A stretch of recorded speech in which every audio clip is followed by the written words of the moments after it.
everybody, and welcome back to my opera channel. This week I wanted to dive right into the world of the most unsuccessful womanizer out there, Don Giovanni! So apparently this opera is supposed to be a comedy. I have an issue calling this a comedy, but you comment down below and tell me what you think. There is a lot going on in this opera, and I'm going to cut a few things out, so hold on to your hats and let's get right into it. Don Giovanni, composed by the one and only Wolfgang Amadeus Mozart, 230 years ago exactly today! It premiered October 29th, 1787, libretto in Italian by Lorenzo di Ponte.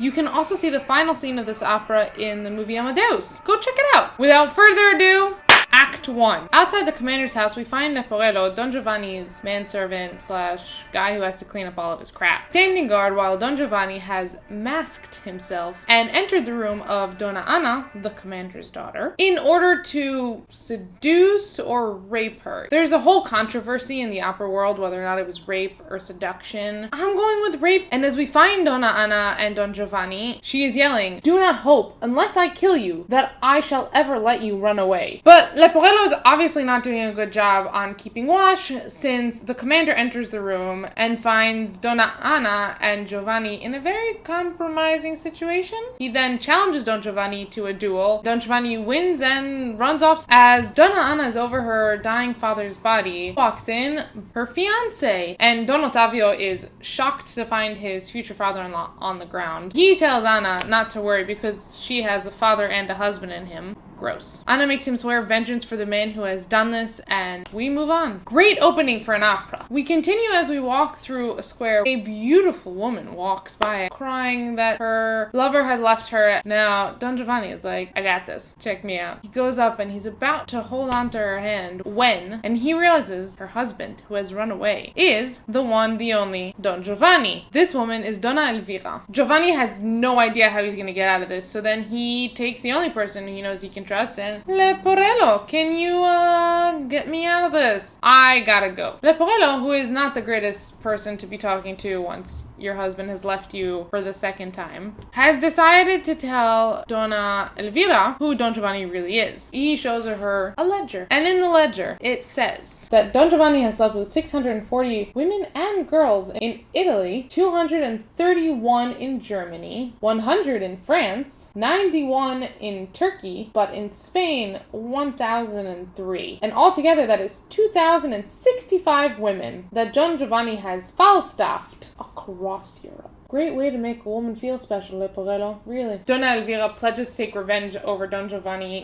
for doing this to her, and storms off. We then walk through the town square, and we end up at a peasants' wedding. Mozart and Zerlina. Now, you guessed it. Who does Don Giovanni want to have sex with next? The beautiful blushing bride. Don Giovanni offers to host the rest of the party at his palace. By the way, he's a nobleman. Away from her, rightfully so, jealous groom, Mazzetto. So Don Giovanni takes her aside. But just before Zerlina is enthralled in Don Giovanni's charm, who rushes in? Donna Elvira! She sweeps Zerlina away and says, "Stay away from that scoundrel!" Don Ottavio and Donna Anna, remember the two from the beginning, they're discussing the murder of the commander. Don Ottavio and Donna Anna are here to ask for Don Giovanni's help to find the killer. Now, Don Giovanni's a little too smug about this and is very happy that they don't know that it's actually him. Donna Elvira shows up again and starts yelling, "Traitor, traitor!" and explains that he is actually a scoundrelous womanizer. And they're like, oh, maybe we should be a little more careful. And then Don Giovanni makes the biggest mistake he can. He whispers something in Donna Anna's ear that just jogs her memory. Don Ottavio is just like, no, it can't be him. He's a nobleman. What the fire stuff? That is everything that's still wrong with the world today. Just because someone dresses nicely doesn't mean they're a good person. But he makes up for it right away by pledging allegiance to Donna Anna. After all, he did say he is her father and husband. Still gross. So Leporello reminds Don Giovanni that all the wedding guests are at his house, and the always cheerful Don Giovanni doesn't see anything bad about what's going on right now. He doesn't realize that he has just blown his cover. Here's where I'm skipping a bit. This opera is getting a little too long. 3 masked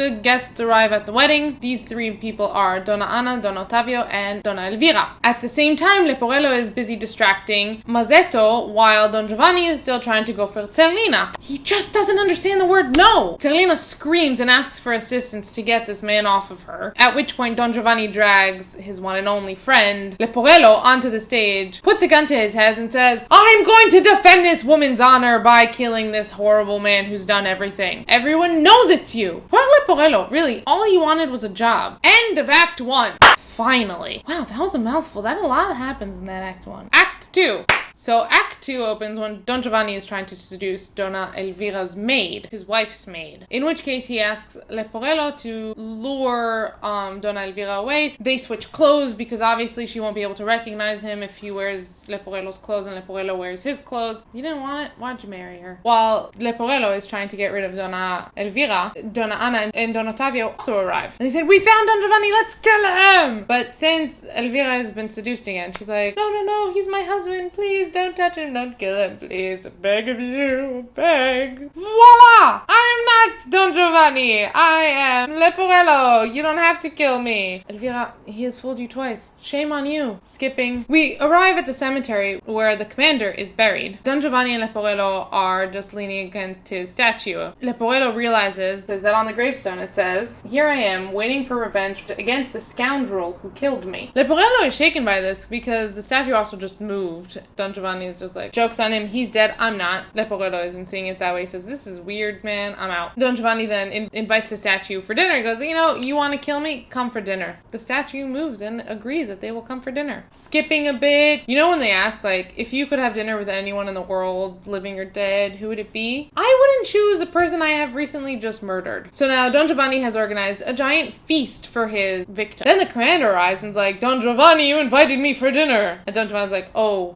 you are here. I wasn't on acid when that whole thing happened. Okay. Hi. I guess I was wrong. They have a conversation and finally the bastard gets thrown into the fiery burning pits of hell. I'm skipping a little bit. And everyone else sings, the death of the sinner always reflects his life. And they all live happily ever after. The end! That's all, folks. Thank you so much for watching. As always, all of the information that was talked about in this video will be in the description box below. You can also find my information there, and you can then follow me also on the Facebooks, the Instagrams. So click the subscribe button, and also the dinging bell thing so you can get notified whenever I make a new video, which is every Sunday. Bye-bye!